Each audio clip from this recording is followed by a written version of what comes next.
আপনি সকালে উঠে ক্লান্ত অনুভব করেন, যদিও আপনি সারা রাত ভালোভাবে ঘুমিয়েছেন। আপনি ভারী, মন অস্থির এবং আল্লাহর সাথে সংযোগ বিচ্ছিন্ন মনে করেন। নামাজে মনোযোগ দিতে পারছেন না, আপনার দোয়া মনে হয় উত্তর পাচ্ছে না। মানুষ আপনার বিরুদ্ধে কোনো কারণ ছাড়াই ঘুরে দাঁড়ায়, আর অন্তরের গভীরে একটা অস্বস্তি কাজ করে, কিন্তু বুঝতে পারছেন না সমস্যাটা কোথায়। আমি আপনাকে একটি কথা বলি যা বেশিরভাগ মানুষ আপনাকে বলবে না। অনেক সময় আপনি যা অনুভব করছেন তা শারীরিক বা মানসিক নয়, এটি আধ্যাত্মিক সমস্যাও হতে পারে। এবং হ্যাঁ, জাদু তো না সত্যি। প্রিয় নবী মুহাম্মদ সাল্লাল্লাহু আলাইহি ওয়াসাল্লাম এটি অনুভব করেছেন, এবং আজও অনেক মুমিনের জীবনে এর প্রভাব দেখা দেয়, কিন্তু এর লক্ষণগুলো সহজে বোঝা যায় না। জাদু কাজ করে অন্ধকারে, ধীরে ধীরে। এটি আপনাকে বিভ্রান্ত করে, একাকী করে এবং আপনার শান্তি ধ্বংস করে, যতক্ষণ না আপনি নিজেকে সমস্যার জন্য দায়ী মনে করতে শুরু করেন। এই ভিডিওতে আমি আপনাকে 5টি লক্ষণ দেখাবো যা দ্বারা আপনি বুঝতে পারবেন কেউ আপনার উপর জাদু করছে কিনা। আর সবই বাস্তব অভিজ্ঞতা এবং ইসলামী সত্যের উপর ভিত্তি করে। আর সবচেয়ে গুরুত্বপূর্ণ বিষয় হলো, আমি আপনাকে বলবো কিভাবে আপনি এই বন্ধন থেকে মুক্তি পাবেন। আমাদের আলোচনা শুরু করার আগে নিচে কমেন্ট করে জানান, কখনো কি মনে হয়েছে কোনো অদৃশ্য শক্তি আপনার জীবনকে প্রভাবিত করছে? যদি হ্যাঁ হয়, তাহলে আপনি একা নন। চলুন শুরু করি। লক্ষণ 1, আপনার ব্যক্তিত্ব বা অনুভূতির অস্বাভাবিক পরিবর্তন। আপনার জীবনে যদি এমন কোনো পরিবর্তন ঘটে যেটি আপনি বুঝতে পারছেন না, তবে এটি হতে পারে যে কেউ আপনার উপর জাদু করছে। একসময় আপনি ছিলেন শান্ত, মানসিকভাবে ভারসাম্যপূর্ণ, আত্মবিশ্বাসী এবং আপনার ধর্মের সাথে সংযুক্ত, কিন্তু হঠাৎ আপনি এসব অনুভব করতে পারছেন না। আপনি কোনো কারণে অস্থির হয়ে ওঠেন, আপনার প্রিয় মানুষের সাথে অকারণেই তিক্ত হয়ে ওঠেন, আপনার হৃদয় ভারী হয়ে যায়, যেন কিছু একটা আপনার বুকের ওপর বসে আছে। আর সবচেয়ে খারাপ বিষয়, আপনি জানেন না কেন এমন হচ্ছে। এটা শুধু দুঃখ বা চাপের বিষয় নয়, এটি একটি গভীর বিভ্রান্তি। একদিন আপনি স্বাভাবিক অনুভব করেন, পরের দিন হয়তো আতঙ্ক বা অপরাধবোধে ডুবে থাকেন, কোনো কারণ ছাড়াই। এ কারণেই জাদু বা শিহর প্রথমে আপনার হৃদয় এবং মস্তিষ্ককে আক্রমণ করে। এটি আপনার চিন্তাধারা ঘোলাটে করে, আপনার অনুভূতিগুলোকে বিঘ্নিত করে, যা আপনার না হওয়ার কথা, এবং আপনাকে মনে করিয়ে দেয় যে সমস্যা আপনি নিজেই। বাস্তবে কিছু অদৃশ্য শক্তি আপনার অনুভূতি নিয়ন্ত্রণ করার চেষ্টা করছে। প্রিয় নবী মুহাম্মদ সাল্লাল্লাহু আলাইহি ওয়াসাল্লাম নিজেও এমন জাদুর শিকার হয়েছিলেন, যা তাকে ভুলে যেতে এবং অস্থির অনুভব করতে বাধ্য করেছিল, যদিও তিনি ছিলেন নির্দোষ। তাহলে আমাদের কি অবস্থা হবে? আল্লাহ কুরআনে বলেন, আর যখন আমার বান্দারা তোমার কাছে জিজ্ঞাসা করে, তখন বলে দাও, আমি তো অতি নিকটেই। যদি আপনি কখনো অনুভব করেন যে আপনার আবেগ নিয়ন্ত্রণহীন হয়ে যাচ্ছে এবং পৃথিবী জুড়ে কিছুই তা ব্যাখ্যা করতে পারছে না, তাহলে এটিকে অবহেলা করবেন না। এটি প্যারানোয়া নয়, এটি বাস্তব। কখনো কখনো এটি শুধু মেজাজের খারাপ পরিবর্তন নয়, এটি একটি আধ্যাত্মিক আক্রমণ হতে পারে।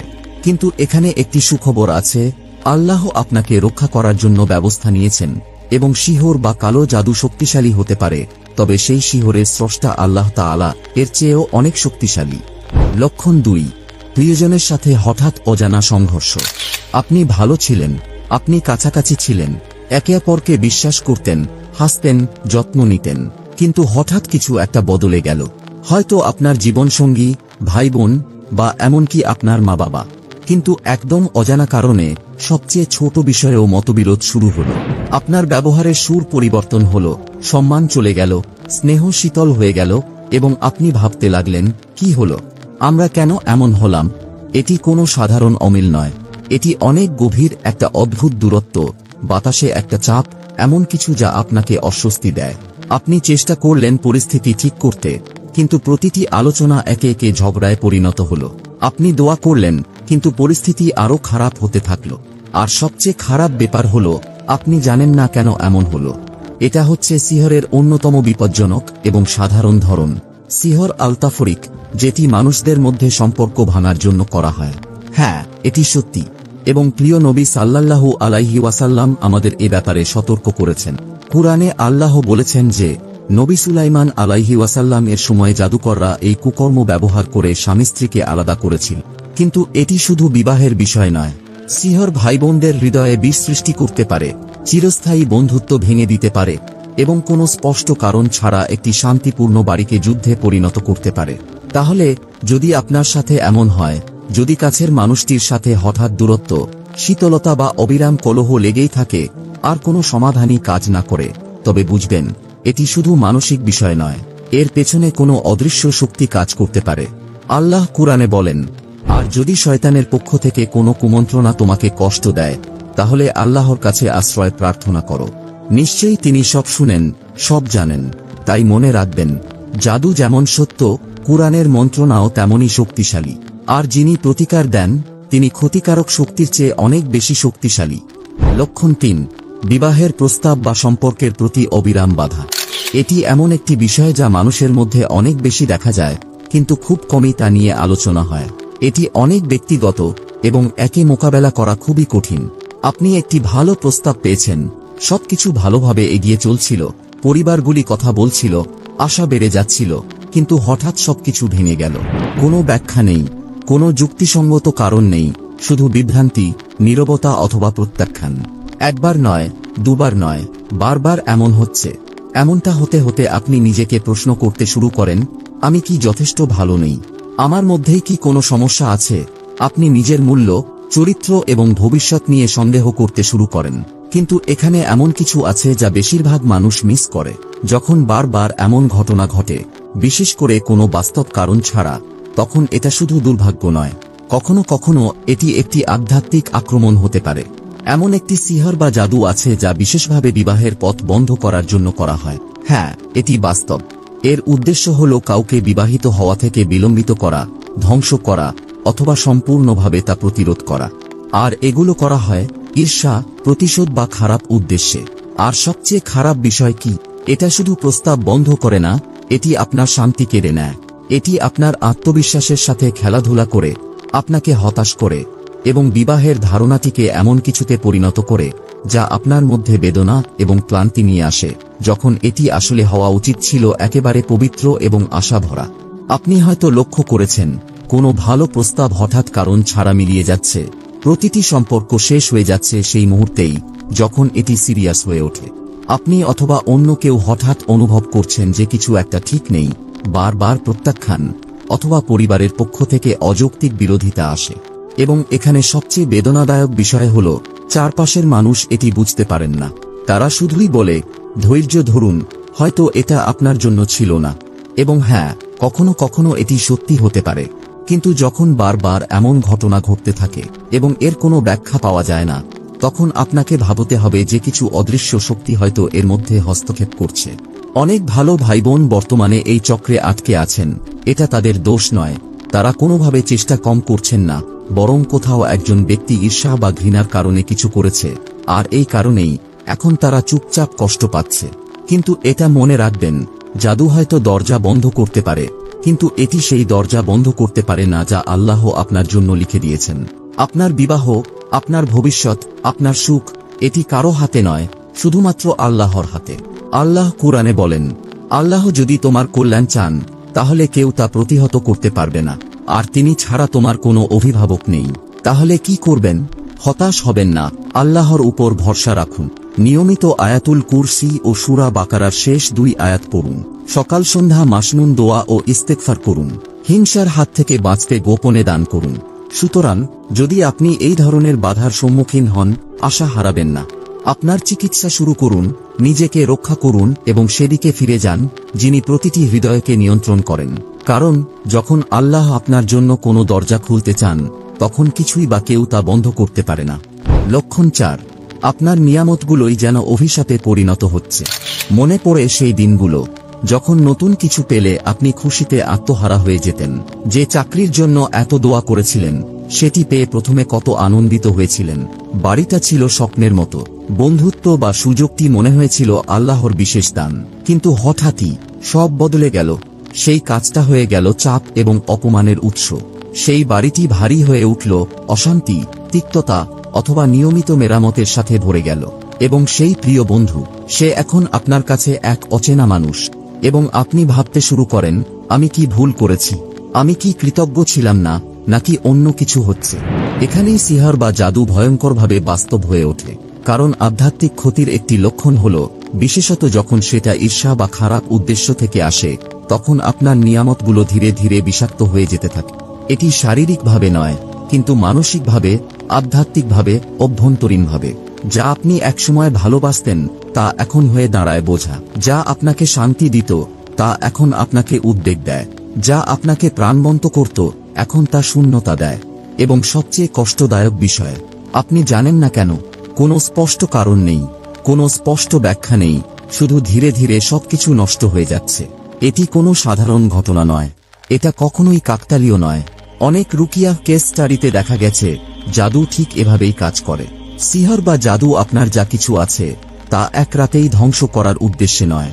এর উদ্দেশ্য হল আল্লাহর নিয়ামতগুলোকে বোঝা বানিয়ে দেওয়া, যাতে আপনি হতাশ হয়ে পড়েন, বিষণ্ণতায় পড়েন এবং অবশেষে সেই নিয়ামতের মূল উৎস আপনার বিশ্বাস থেকে বিচ্ছিন্ন হয়ে যান।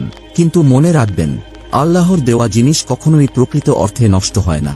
যদি আপনার নিয়ামতগুলো বিষাক্ত হয়ে উঠছে, তাহলে নিজেকে প্রশ্ন করুন, কেউ কি আল্লাহর দেওয়া জিনিসে হস্তক্ষেপ করছে? কারণ যদি আপনি এমন অনুভব করেন যে আপনার জীবন অন্ধকার হয়ে যাচ্ছে, যদিও আপনি যা একসময় দোয়া করেছিলেন তা পেয়েছেন, তাহলে তা অবহেলা করবেন না। সেই দুঃখ যা আপনি ব্যাখ্যা করতে পারেন না, হয়তো তা দুর্বলতা নয়, হয়তো এটি হতে পারে আধ্যাত্মিক আক্রমণ। আর সমাধান হল নিয়ামতগুলো ত্যাগ করা নয়, বরং সেগুলোকে সুরক্ষিত করা।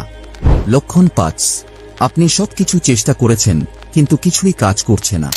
এই অবস্থাটি সবচেয়ে কঠিন, যখন আপনি সবকিছু চেষ্টা করেও দেখেন কোনো ফল পাচ্ছেন না। আপনি দোয়া করেছেন, রুকিয়া শুনেছেন, কুরআন পড়েছেন, আলেমদের সাথে কথা বলেছেন, আপনি যা যা বলা হয়েছিল সবকিছু করেছেন, কিন্তু তবুও সেই কষ্ট চলে যাচ্ছে না। সেই বিভ্রান্তি বারবার ফিরে আসে। সেই অন্ধকার আপনার বুকের উপর ভারী হয়ে বসে থাকে, যা অন্য কেউ দেখতে পায় না। আপনি নিজেকে এমন প্রশ্ন করতে শুরু করেন যা আপনি উচ্চারণ করতে চান না। আমি কি অভিশপ্ত? আমি কি কিছু ভুল করেছি? কেন আল্লাহ আমাকে সাহায্য করছেন না?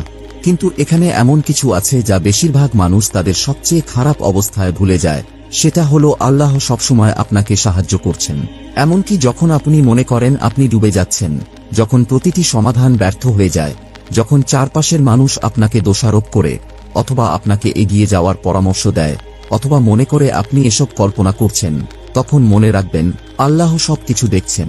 হয়তো আপনি শাস্তি পাচ্ছেন না, হয়তো আপনাকে রক্ষা করা হচ্ছে, হয়তো এই বিলম্ব, এই পরীক্ষা, এই নীরবতা এই জন্যই যে আল্লাহ চান আপনি শুধুমাত্র তাঁর উপর নির্ভর করুন, পদ্ধতিগুলোর উপর নয়, মানুষদের উপর নয়, রুকিয়ার উপর নয়, শুধুমাত্র আল্লাহর উপর।